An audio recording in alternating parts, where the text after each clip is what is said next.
Niños, sean bienvenidos al encuentro número 10 con el tema la celebración de la misa. Se encuentra prácticamente en la página número 54.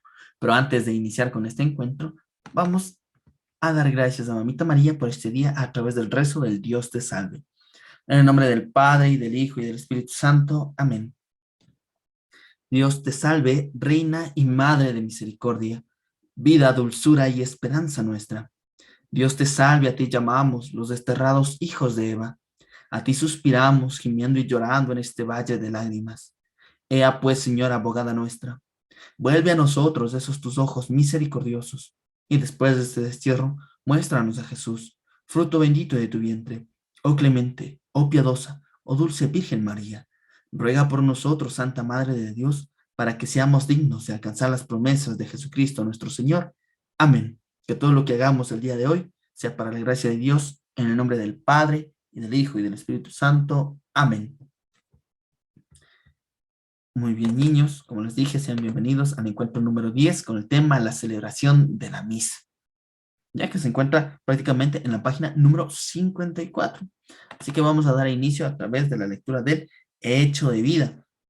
¿Ya? Entonces, este hecho de vida tiene el título de Sin la misa no podemos vivir. ¿Ya? Entonces dice así: el domingo 12 de febrero de 304 en Abitinia, África, un grupo de 49 cristianos fue sorprendido por la policía celebrando la Eucaristía en una casa, lo cual estaba prohibido por el emperador Diocleciano, bajo pena de muerte. Fueron encarcelados y procesados. El juez pregunta a uno de ellos: ¿asiste a la reunión? Soy cristiano, fue la respuesta. No te pregunto si eres cristiano, sino si asististe a la reunión. Es que no, puedo decir ser cristiano sin la Eucaristía. Fue la admirable respuesta. Intervino Emérito, el dueño de la casa, y dijo: aquí el más culpable soy yo. Castígame a mí. El juez le dijo: si eres el dueño de la casa, no tenías que haberles dejado reunirse. A lo que Emérito respondió: es que no podíamos dejar de reunirnos. Y añadió una frase que se ha hecho famosa: Sine Dominico non possumus, que está prácticamente en latín. ¿Pero qué quiere decir esto? Sin el domingo no podemos vivir. Había un niño pequeño. El juez le dijo: seguro que tú has venido porque te han obligado, ¿verdad? ¿Cómo obligado?, respondió el niño. No, yo he venido con mi papá y vengo cada domingo a la reunión, y vengo porque yo quiero. Todos los 49 murieron mártires. Se les llama los mártires del domingo cristiano. Ya. Entonces, podemos tener en cuenta que aquí, como el ser cristianos como tal nos empuja a querer vivir la Eucaristía, de lo preferente todos los días. ¿Y qué más? El domingo, día del Señor, un domingo eucarístico. Así que nunca olviden y nunca pierdan esa esencia de ser cristiano, de ser católico, e ir a nuestra iglesia y poder celebrar juntos nuestra Eucaristía.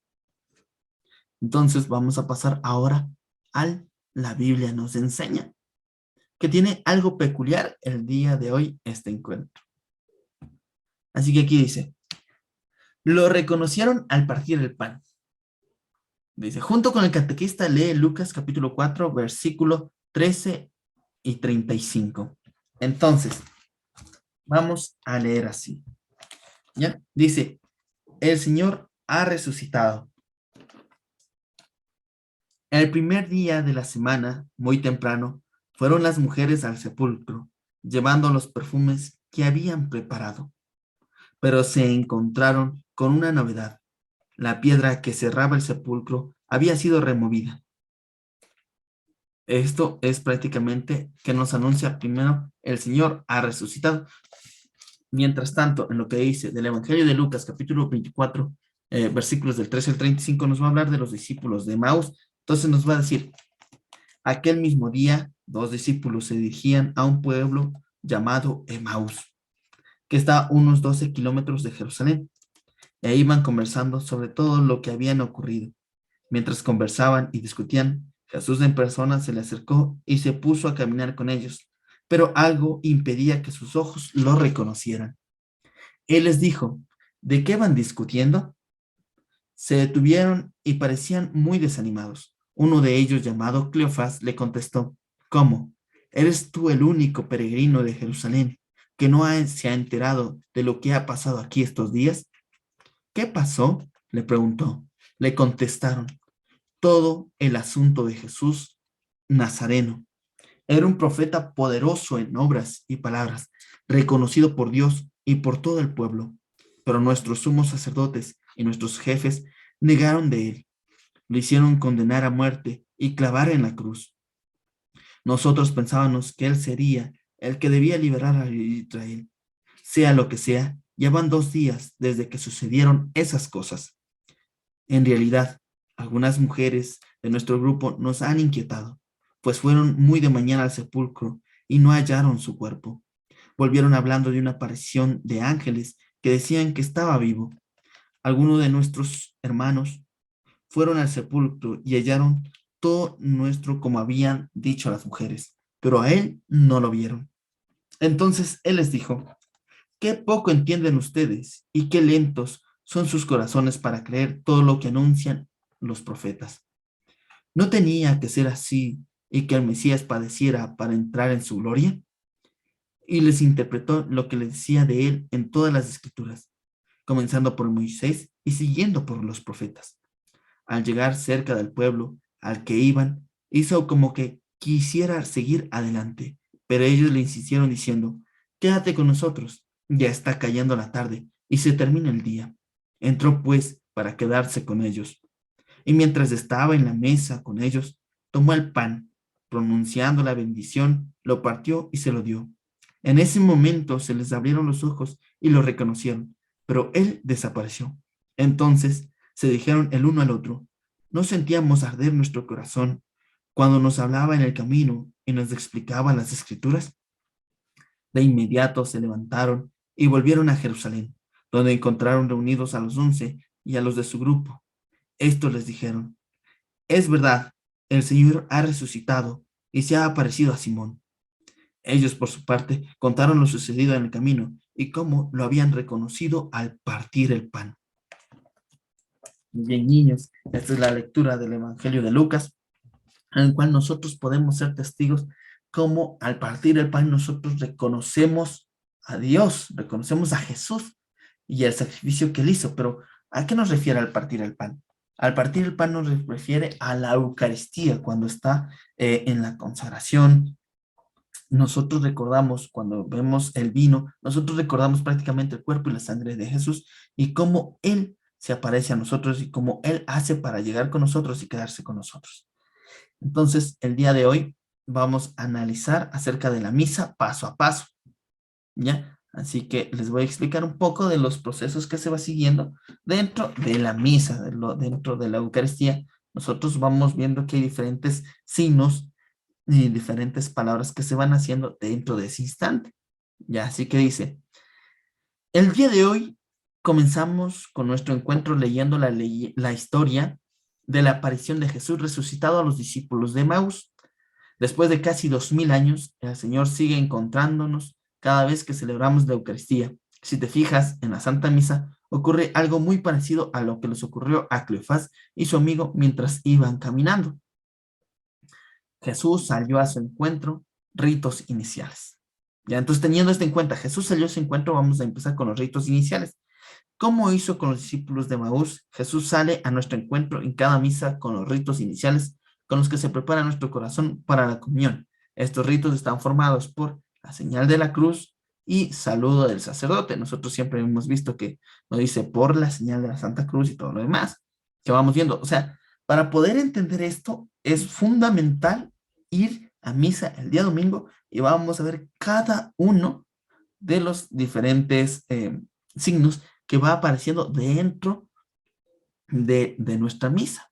Ya, entonces, dice, inicia con la señal de la cruz y el saludo del sacerdote, después inmediatamente llega el acto penitencial, donde pedimos perdón a Dios generalmente con el yo confieso, siempre vamos a decir yo confieso de Dios Padre Todopoderoso y ante ustedes hermanos y toda la oración que prácticamente ustedes ya deberían saber, ya que para hacer la primera comunión vamos a recitar esto nosotros solos. Después pasamos al Gloria, en el cual alabamos a Dios Padre, Hijo y Espíritu Santo.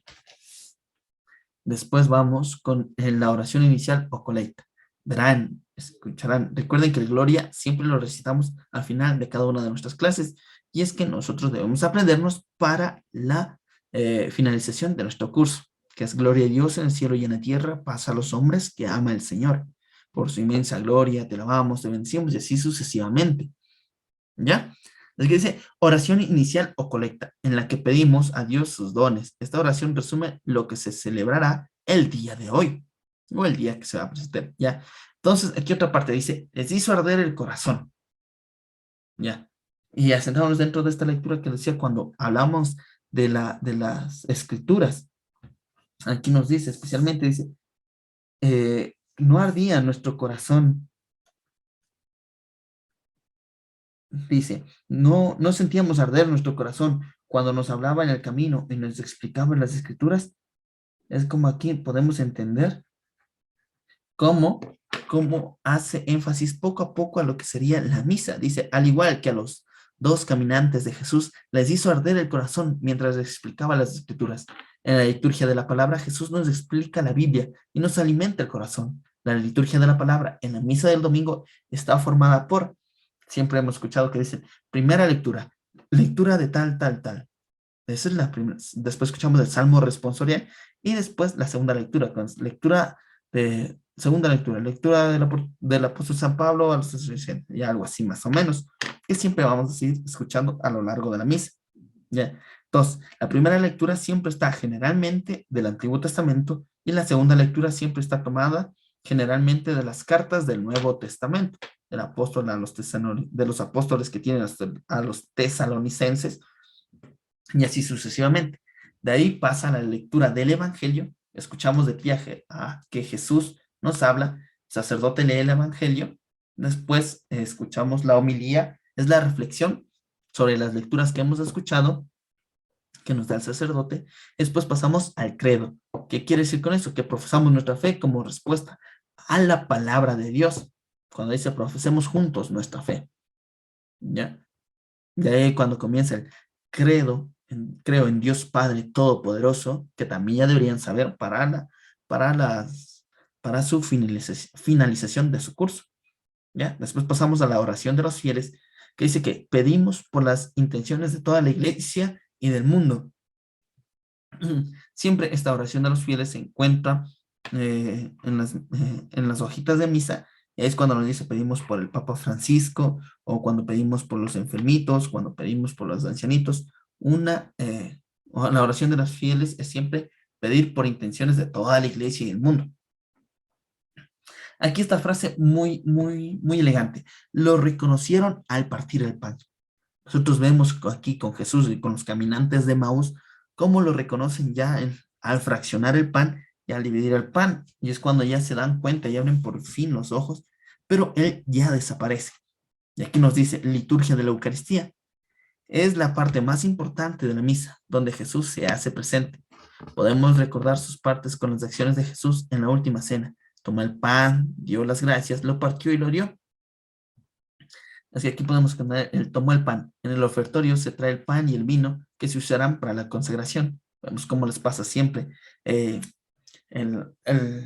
cáliz y les pasa siempre con las vinajeras y todo lo demás que sería el cáliz, el copón, la hostia, todo para que pueda consagrar y podamos así admirar a Cristo, a Jesucristo, que sea Él el Cordero de Dios. Dice, dio las gracias. Aquí el sacerdote hace la oración de consagración en la cual repite las palabras de Jesús sobre el pan y el vino, transformándoles en el cuerpo y la sangre de Cristo. Esta parte es tan importante que nos ponemos de rodillas. Siempre cuando el sacerdote ya pone las manos encima, así sobre el cáliz, sobre la hostia, sobre las hostias, nosotros automáticamente debemos ponernos de rodillas, ya que ahí comienza ya el proceso de consagración. Dice, lo partió. La fracción del pan que nos recuerda que Cristo se nos entrega como pan partido. Mientras se parte la hostia, estamos cantando el Cordero de Dios. Nosotros hemos escuchado siempre el Cordero de Dios, que quitas el pecado del mundo, ¿ya? Entonces, ese canto como tal es cuando comienza en la fracción del pan, el Cordero de Dios, recordando así a Jesús, ya que Jesús es el Cordero de Dios.